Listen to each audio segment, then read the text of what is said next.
Saudações a todos. Esse é mais um post que eu estou fazendo para vocês e é um alerta para a safrinha, devido a alguns problemas políticos que estão acontecendo aqui em nossos concorrentes mais próximos. A semeadura da soja pós-soja, ela não é recomendada em termos técnicos, sendo o principal fator limitante a ocorrência da doença chamada ferrugem asiática. Creio que todos vocês, sojicultores, conhecem muito bem ela, com toda certeza, né? Essa doença é causada por um fungo cujo nome científico é Pacopsora pachyrizi. E uma característica inerente a esse fungo é que ele apresenta raças diferenciadas, e até o momento já foram descritas mais de 18 raças, cada uma delas com sua especificidade.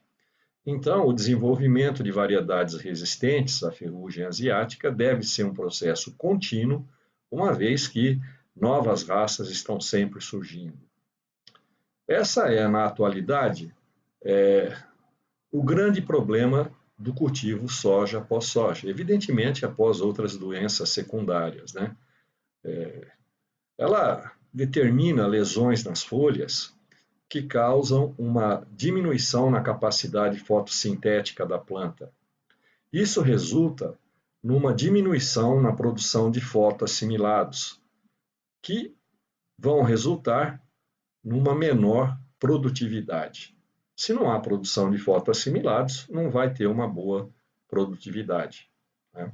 Isso é uma consequência comum. Agora, o ponto que eu quero conversar com vocês.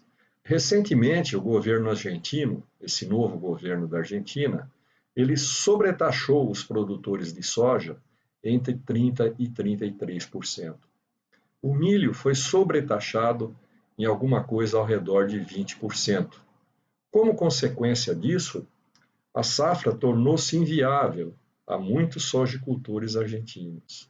E eu, pessoalmente, constatei que muitos deles estão gradeando a soja que eles haviam plantado, já no estágio R3, R4. Eles estão passando a grade por cima, porque é inviável. E esse fato abre excelentes perspectivas de mercado para a soja, né? Então, um ponto que nós devemos estar atentos é no desenrolar dos acontecimentos na Argentina, se realmente essa sobretaxa vai persistir. Eu acredito que vá. Não tem como voltar atrás, né? E nós devemos, com isso, estar atentos para o que nós vamos plantar na nossa safrinha. E se a opção for pelo cultivo da soja após soja, uma vez que a tendência da soja se tornar bastante atraente em termos de preço no mercado internacional, nós devemos sempre semear variedades precoces ou preferencialmente super precoces. Mas eu destaco aqui que a precocidade ela é um processo que muda as características naturais da planta da soja, né? As plantas mais precoces tendem a ser menos produtivas. Quer dizer, as variedades mais precoces tendem a ser menos produtivas, porque houve uma alteração no ciclo natural da cultura. O que ocorreu aí é que aumentou o período juvenil da soja. Bom,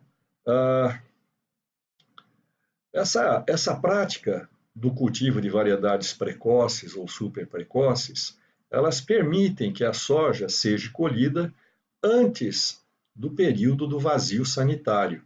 E esse vazio sanitário é aquele período que é necessário para quebrar o ciclo de muitas doenças que atacam a cultura da soja. Se a opção for pela semeadura direta, é indicado que a semeadura siga o rastro da colheitadeira, e isso tem o objetivo de deixar a semente nesse local, né?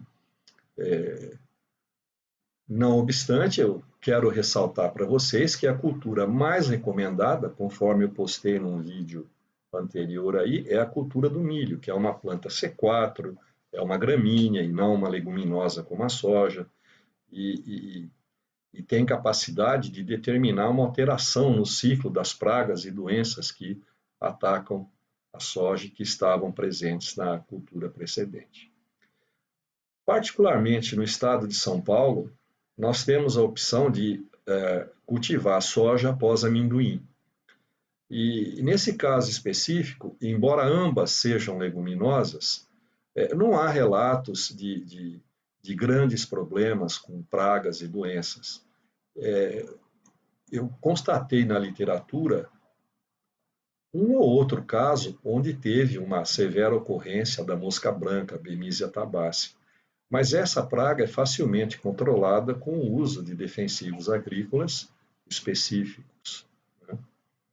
Mas os grandes problemas são muito raros. Na qualidade de engenheiro agrônomo e pesquisador, eu afirmo com toda certeza que a diversificação é a chave para o sucesso. Então, nessas condições, eu sugiro que na área de safrinha seja plantado metade soja e metade milho. Isso vai garantir para vocês uma lucratividade. Quer dizer, se uma cultura não for bem, a outra tem potencial de cobrir os eventuais prejuízos. Eu ressalto aqui que eu já apresentei um post sobre o cultivo do milho safrinha e destaquei e destaco novamente que em qualquer caso, soja antes, milho depois, ou soja após soja, ou amendoim e soja, um aspecto fundamental é o manuseio dos restos culturais da cultura precedente. Isso é fator determinante do sucesso da safrinha.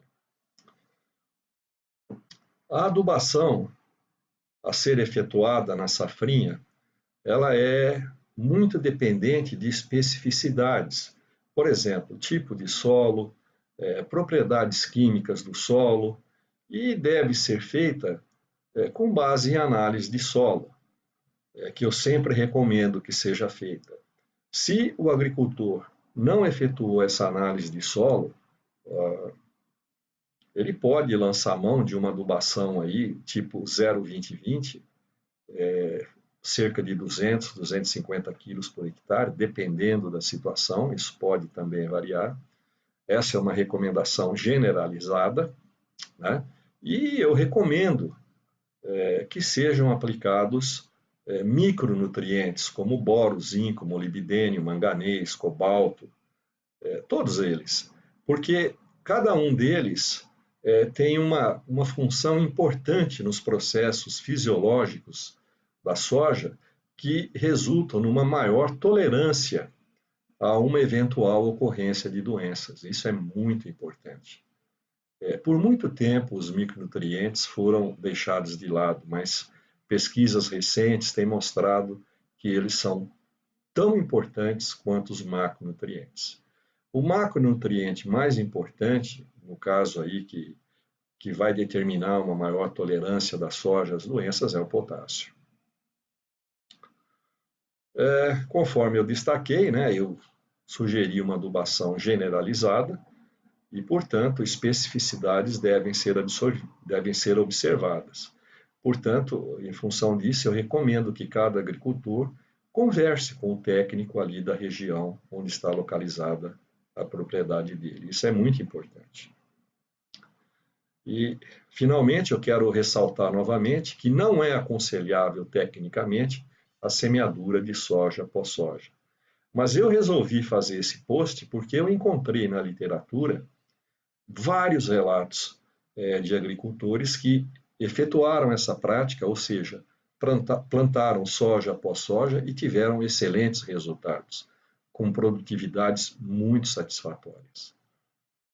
Então, eu quero ressaltar isso e, ao mesmo tempo, agradecer o tempo e a atenção de vocês.